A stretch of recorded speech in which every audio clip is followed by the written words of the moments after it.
taken up.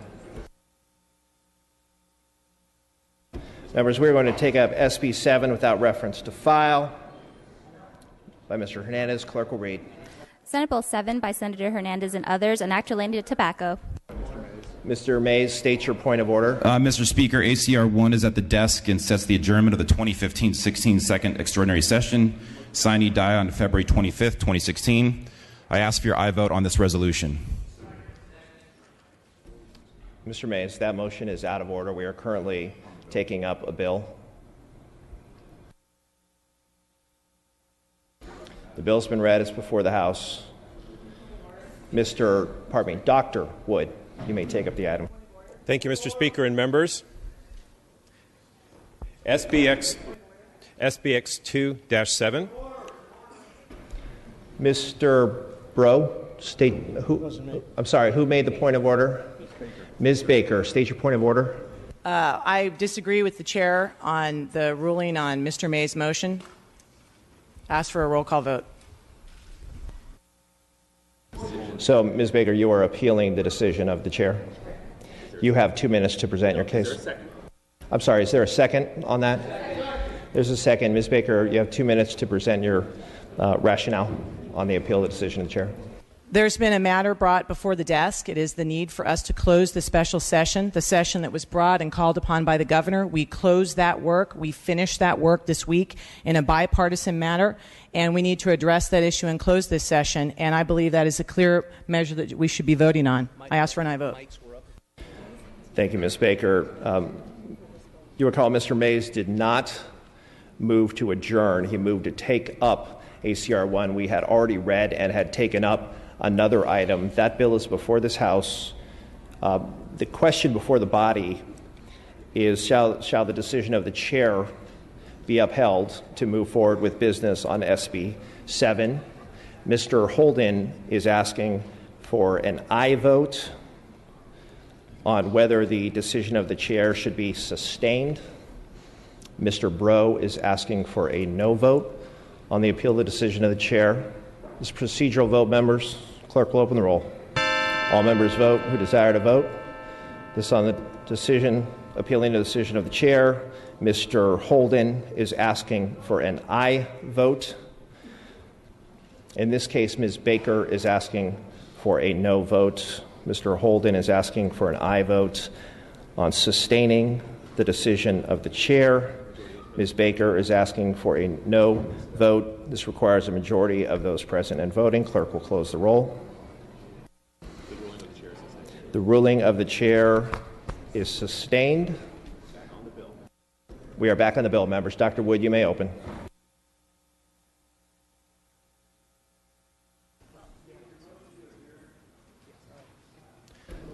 Mr. Gallagher, for what purpose do you rise? I move we adjourn the special session. A motion to adjourn is always in order. That requires a second. He said just adjourn.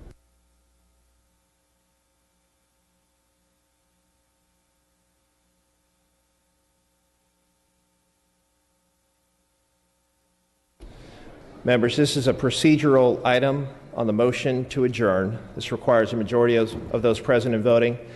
In this case,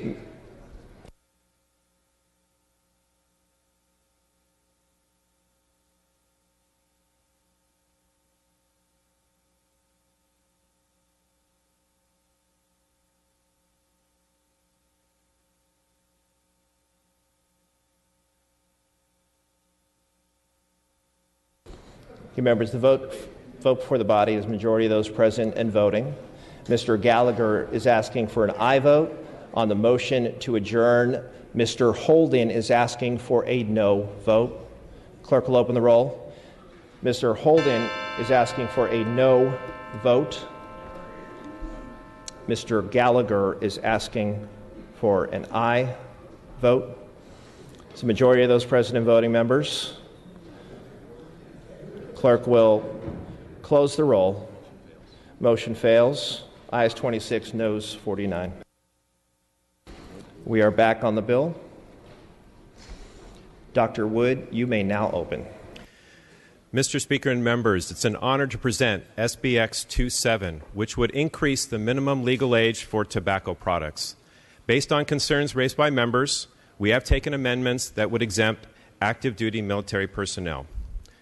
We can talk all day long about statistics on this issue, but I'd like to bring a personal experience as a healthcare provider and the toll tobacco took on the lives of the people who trusted me to care for them. In my 27 years of practice as a dentist, I never had a patient say to me, "Boy, am I glad I started smoking." Indeed, 90% of smokers wish they had never started. I saw oral disease progress before my eyes, yellowing teeth, gum disease, significant decay, disease that could have been prevented, and oral cancer. I saw patients who were good friends fight cancer, heart disease, emphysema, and still lose their battle to stop smoking. The addiction is so great that even after surgery, during chemotherapy and radiation therapy, many can't quit, and it's really painful to watch. We know what a killer tobacco products are. We know how the industry works to attract the next generation of victims through advertising and product manipulation, often to our poorest and most vulnerable people in California.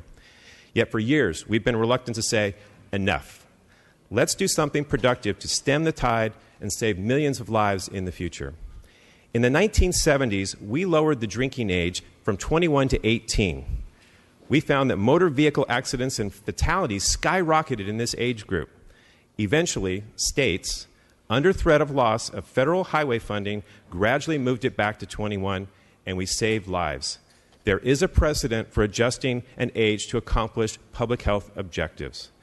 The parts of the brain most responsible for decision-making, impulse control, sensation-seeking, and susceptibility to peer pressure continue to develop and change through young adulthood, and adolescent brains are uniquely vulnerable to the effects of nicotine and nicotine addiction. 18-year-olds may be considered adults for some purposes, but when it comes to brain development, that age isn't recognized by the brain. And nicotine addiction, they are still highly susceptible and vulnerable. Why wouldn't we take steps to protect them when we know this is the case?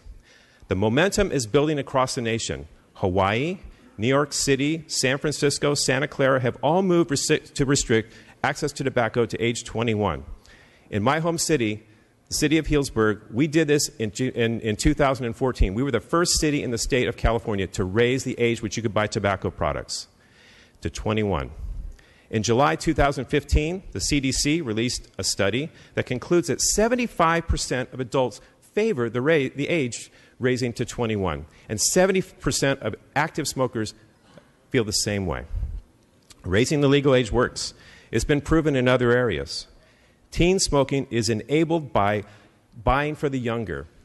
18-year-olds are much more likely to buy tobacco products for their 14, 15, 16-year-old friends, but 21-year-olds don't do that. This works. It just makes sense. It's a good public policy measure. I respectfully ask for your aye vote. Thank you, Dr. Wood. No, Mr. Jones. Mr. Jones. Thank you, Mr. Speaker. Parliamentary inquiry, please. Please state your parliamentary inquiry. Thank you. Permission to read. As part of my question. Mr. Jones, I'm going to ask that you confer with our majority leader on what you're proposing to read. Thank you. Second extraordinary session.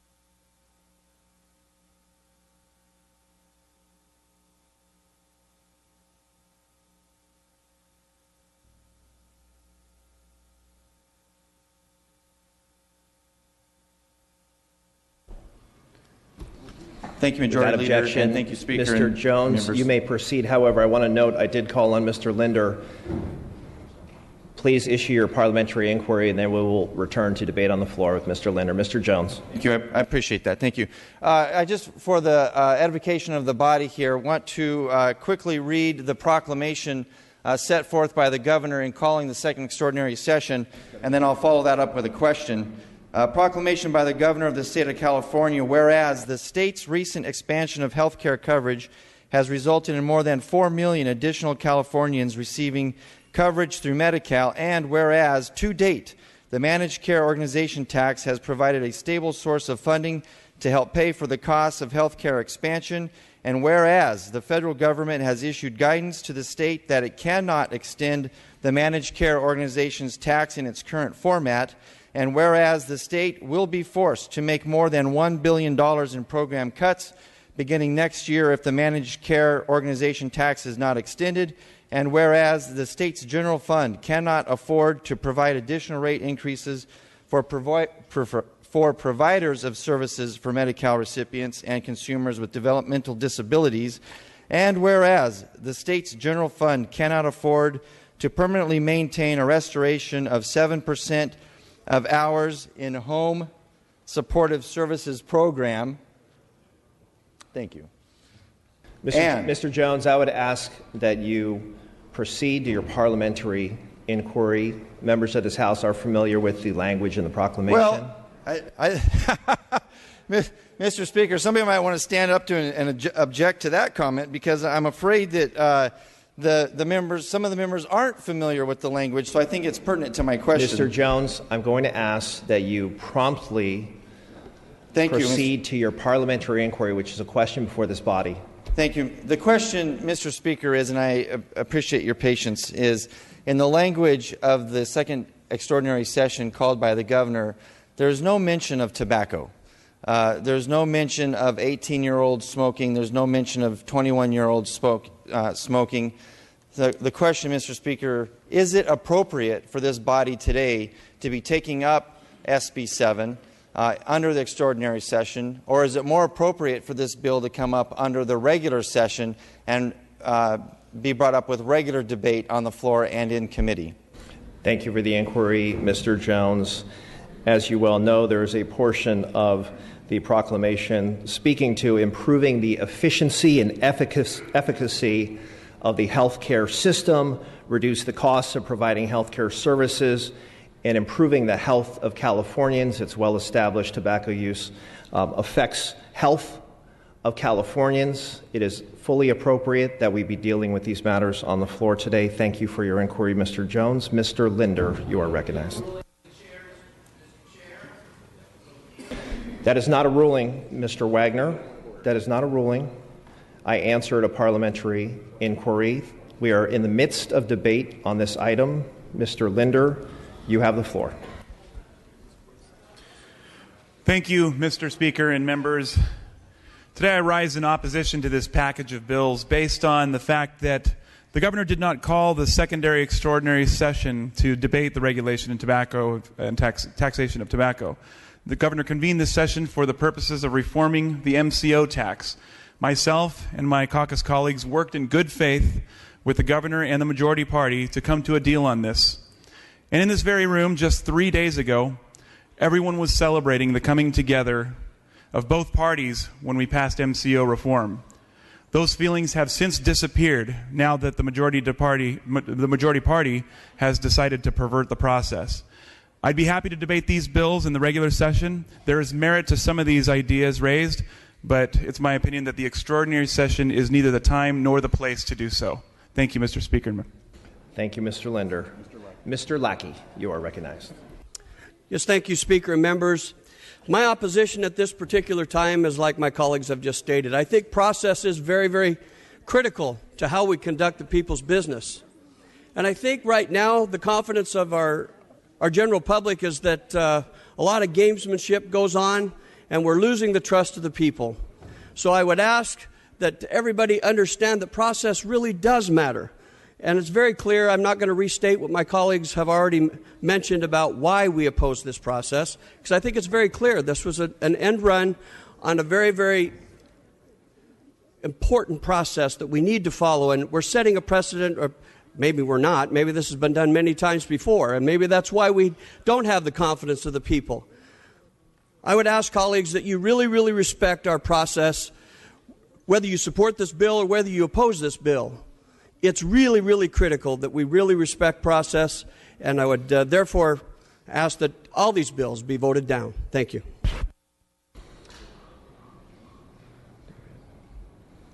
Mr. Wagner, you are recognized. Thank you, Mr. Speaker. I do rise in opposition to the bill, but to further clarify the procedural issues raised by my the last three colleagues who've spoken. The parliamentary ruling was, of course, a ruling which should, of course, have been appealable because the ruling was an error. Like the devil quoting scripture, the quotation from the call of the special session was completely out of context.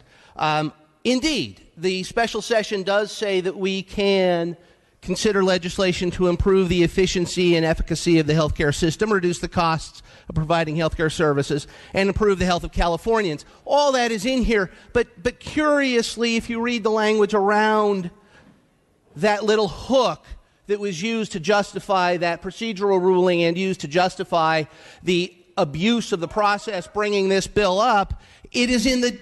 Mr. Calderon, state your point of order. Mr. Speaker, the debate is on the bill, not on the procedure, nor is it on special session. I ask that the authors please stick to the point of arguing and debating the bill. Mr. Calderon, that point is well taken. Mr. Wagner, proceed on the merits of the bill. Thank you, Mr. Speaker. The merits of the bill are lacking because they don't fit with the call of this session by the governor. The language is in the conjunctive. We can do this and this and this, not this or that. And therefore, this bill procedurally is inappropriate here. Now, let's also talk about the underlying policy to a certain extent.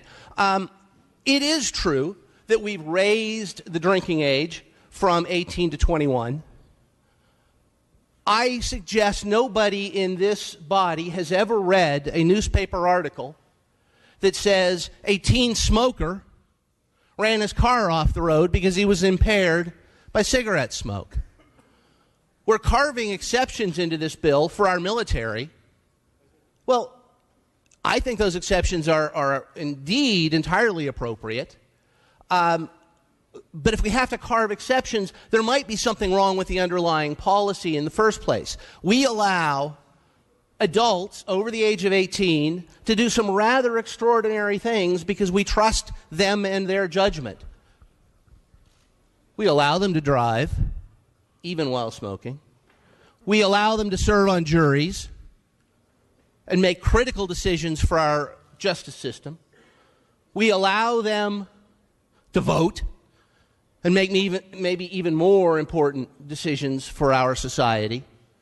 Heck, there's even talk about reducing the voting age down to 16 in this body. We allow folks who have reached the age of maturity to get tattoos. In many, many ways, we treat them as adults. For some reason, we are going to go beyond the procedure that is appropriate, indeed that is lawful in this session, to take away some rights. And I think this body does a disservice to our adults by taking away their rights. Should they smoke? No. I don't. I don't encourage my children to. But they're adults. And it's our job to treat our citizens as adults, not to nanny them. And that's what I think this bill and this whole package of bills, which are all improperly before us today, do. And for that reason, because they don't belong here, I'd urge a no or an abstention.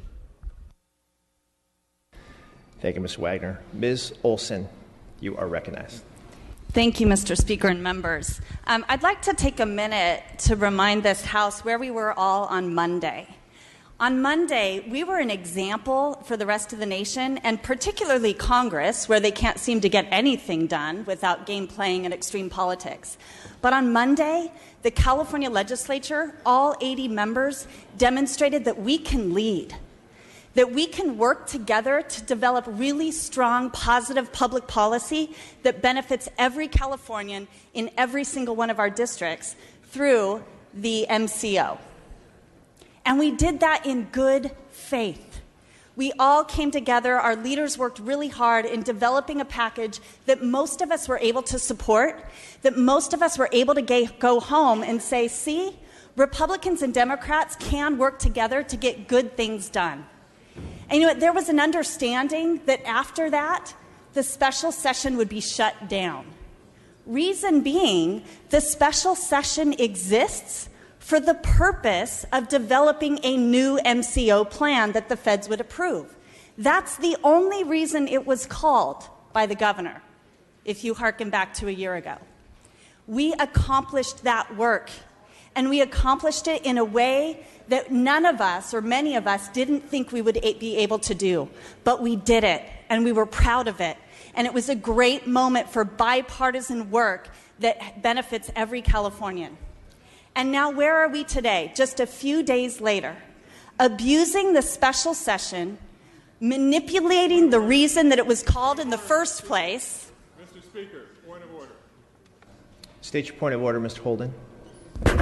Mr. Speaker, we appreciate the members' colloquy on a variety of things that are totally irrelevant to what is the motion and the discussion should be focused on regarding this bill. I ask that we move forward. Mr. Holden, the point is well taken. Ms. Olson, please proceed. As you were on the merits of the measure in front of this body. Thank you. I'll be quick. So again, this bill, the contents of this bill, have nothing to do with the purpose of what this special session was called. If we want to have a debate about tobacco-related legislation, let's have that debate. There are some good arguments to be had, some good debates to be had as it relates to this bill and all the other bills that we will be hearing this morning. Let's cast our votes on those bills, but let's do it through the ordinary, regular session for which this body exists. We can begin that process on Monday. Let's take the bills up through the regular committee process and vote for them on the floor. But to do that here makes a mockery of this House and makes a mockery of what we all achieved on Monday. So I am calling on my colleagues to abstain on these votes, Democrats and Republicans alike, because they don't deserve a vote. Some of us may vote yes on some of us may vote no on others of them, but none of them deserve a vote today because this is an abuse of the process and it makes a mockery of the State Assembly. So I will be abstaining on this vote, and I urge others to do the same. Mr. Chavez, you are recognized. I'm going to go in a different direction. As far as the issue of the minimum legal age, when I first saw this, I thought that what it really speaks to is the freedom of the individual and the role of government. You know, when our country was founded, it was in the belief that we could be self-governed, that we did not need an executive branch to tell us how to live or how to conduct our lives. And that's been a cornerstone of our entire society. Sadly, during this election season at the national level, there is actually a discussion, if you listen to the opposing parties, on that issue of the role of government and the rights of the individual. That's what this bill talks about. What we're doing is we're taking the role of government to go ahead and take a right away from a person. You know, in our society, we've been very clear that there's been a number of things that we said an individual can do. We talked about the ability to drive. A lot of people don't even know at the age of 16 you can actually fly a plane. We talked earlier about voting, but we also talked earlier about the ability to somebody sign a piece of paper and to take an oath and willing to give their life for this country by joining the military. A lot of you may not know that actually all this whole issue on the Second Amendment and guns. Actually, a young person could have possession of a rifle and a shotgun and go hunting under this age. You know, there's another issue out there that some of you may think about. You can be married under the age of 21. And this may shock some of you. You can actually have sex under the age of 21, and you can actually choose to end life at the under the age of 21. And we have no problem with that. And if you listen to some of the discussions out there, some people would think that the mere fact that you can buy a 32-ounce Coke with a full Big Mac is actually putting your life at risk, and we'd like to restrict that. Ladies and gentlemen, I ask you this. At what point do we restrict the life of the individual freedom to make decisions? Is smoking bad? Yes, but I would argue the Big Mac is bad also. If you look at diabetes in our country for the youth, it's a much bigger threat than smoking. But I would not be on this floor saying get rid of Big Macs. This is a serious issue that we're talking about because it deals with the core issue of this society on what is the right of the individual and where does government restrict those rights. Ladies and gentlemen, I really think this is an easy vote. It's a vote of no because it's not just about smoking being bad. It's the right of the individual and the role of government over that individual. I ask for your no vote. Thank you, Mr. Chavez. Members, I've been notified that the volume level is too loud in the back of the chamber for members to hear the debate on this floor. I would ask that the staff and the visitors to this chamber keep your conversations to an absolute minimum. And that goes for the members themselves so we could hear this debate before this body. Mr. Mays, you're recognized.